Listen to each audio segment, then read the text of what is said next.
Hello and welcome to the class. आज हम लोग ऑक्सफोर्ड बेसिक इंग्लिश ट्रांसलेशन में नेगेटिव एंड इंटरगेटिव सेंटेंसेस के बारे में पढ़ेंगे कि अगर कोई सेंटेंस वाक्य नेगेटिव में है या इंटरगेटिव में है तो उसको इंग्लिश में अनुवाद कैसे करेंगे। तो हम लोग चलिए इन बातों को पढ़कर सीखते हैं। यहाँ पर है जब वाक्य में नहीं प्रयुक्त हो यानी वाक्य नकारात्मक हो तब इज और आर के बाद नॉट लगाए। जब वाक्य क्या से शुरू हो यानी वाक्य प्रश्नात्मक हो तब इज और आर और मीन्स यहाँ पर या का मतलब है इज और आर का को सबसे पहले दे और फिर अन्य पद शब्द जैसे यहाँ पर है कि यह मोहन है तो हम लोग सिंपली पढ़ते हैं पिछले वाले क्लास में। तो देखते हैं कि सबसे पहले हम लोग यह का इंग्लिश लिखते हैं दिस, उसके बाद है का इज, उसके बाद मोहन का मोहन लिख देते हैं। और वही सेंटेंस हम लोग का अगर नेगेटिव रहेगा तो हम लोग क्या करेंगे, इज के बाद नॉट लगाएंगे। तो यहाँ पर है कि यह मोहन नहीं है तो क्या हो जाएगा, this is not Mohan. Okay. और यहाँ पर देखते हैं कि क्या यह मोहन है, ये क्या कोई क्वेश्चन पूछ रहा है तो एक कौन सा वाक्य हो गया, इंटरोगेटिव सेंटेंस हो गया। ओके। तो यहाँ पर देखते हैं कि क्या का मतलब व्हाट मतलब क्या होता है, लेकिन व्हाट के यहाँ पर प्रयोग नहीं करेंगे, यहाँ पर हम लोग इज का प्रयोग करेंगे।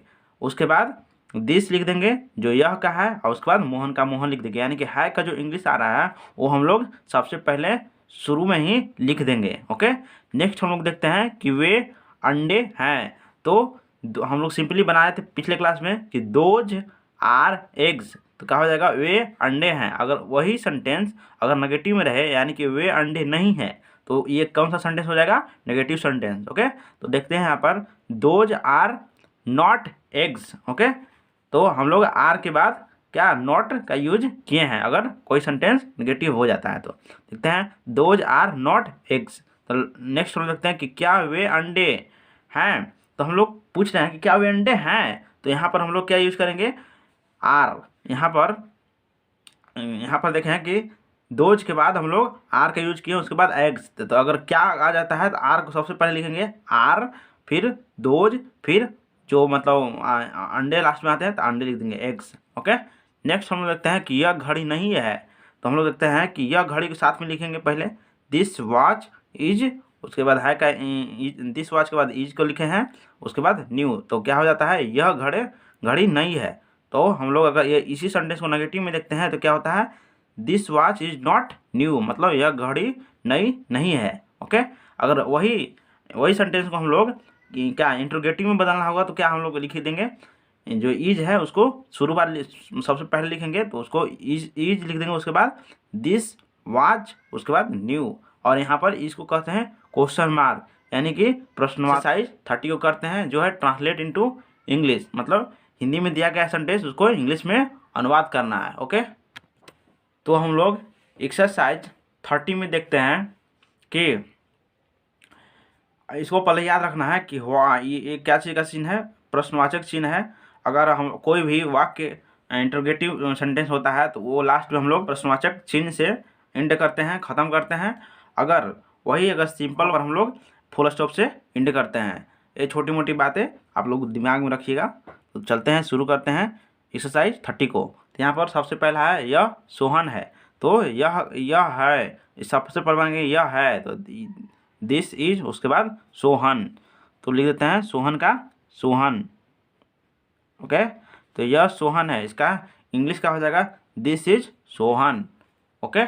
नेक्स्ट हम लोग देखते हैं कि यह सोहन नहीं है। तो हम लोग देखे हैं कि सबसे पहले हम लोग लिखेंगे यह का इंग्लिश का होता है दिस, उसके बाद नहीं है का बनाएंगे तो इज नॉट, इज के बाद हम लोग नॉट लगा देंगे। ओके। तो उसके बाद सोहन लिख देंगे। तो क्या हो जाएगा कि यह सोहन नहीं है। तो ये कौन सा सेंटेंस हुआ, नेगेटिव सेंटेंस। ओके। नेक्स्ट हम लगता है कि क्या यह सोहन है। तो यहाँ क्वेश्चन पूछा जा रहा है कि क्या यह सोहन है। तो हम लोग देखे हैं कि दिस के बाद जो आता था उसको, दिस के बाद जो है का इंग्लिश आता था उसको हम लोग पहले लगाएंगे। तो सबसे पहले क्या लिखेंगे, इज, उसके बाद यह का इंग्लिश लिखेंगे दिस, और उसके बाद सोहन का सोहन लिख देंगे। ओके। तो क्या हो जाएगा, क्या यह सोहन है, इसका इंग्लिश क्या हो जाएगा, इज दिस सोहन, यहाँ पर क्वेश्चन मार्क।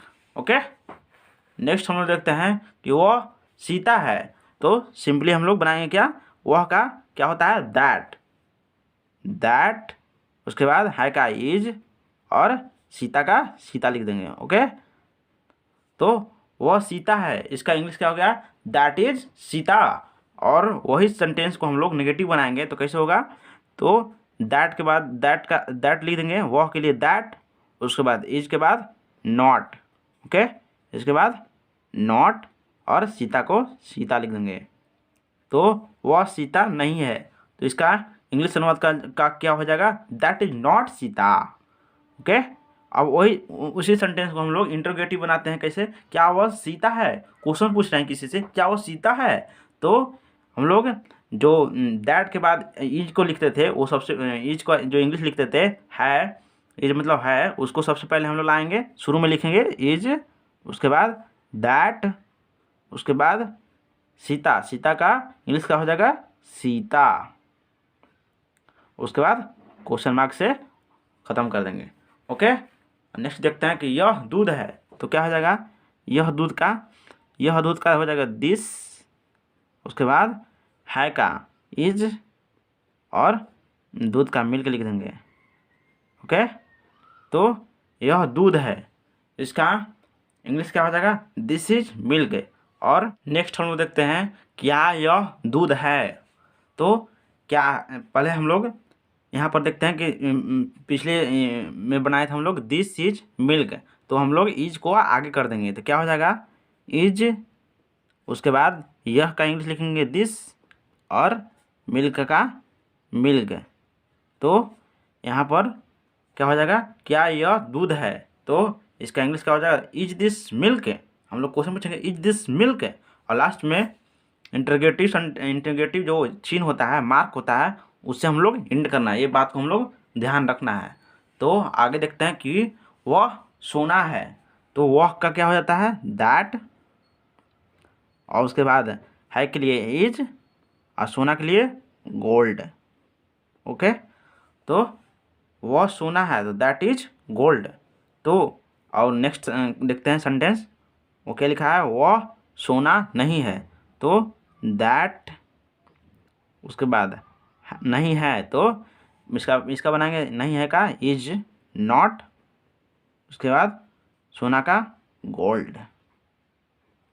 ओके, तो दैट इज नॉट गोल्ड, वह सोना नहीं है। नेक्स्ट हम लोग देखते हैं कि क्या वह सोना है, तो हम लोग क्या लिखेंगे, इज, उसके बाद दैट, और सोना का गोल्ड, उसके बाद क्वेश्चन मार्क। तो क्या वह सोना नहीं, क्या वह सोना है, तो हम लोग क्या इसका क्या बनाएंगे, इज दैट गोल्ड। नेक्स्ट है कि यह गाय है, तो यह गाय को क्या लिखेंगे, दिस इज, गाय का काऊ, तो यह गाय है। वही अगर यहाँ पर सेंटेंस नेक्स्ट है कि यह गाय नहीं है, तो यह गाय नहीं है, तो क्या बनेगा इसका, दिस, और उसके बाद नहीं है क्या बनाएंगे, इज नॉट, उसके बाद गाय का इंग्लिश गाय, काऊ। ओके, तो यह गाय नहीं है, इसका इंग्लिश ट्रांसलेशन क्या हो जाएगा, दिस इज नॉट काऊ।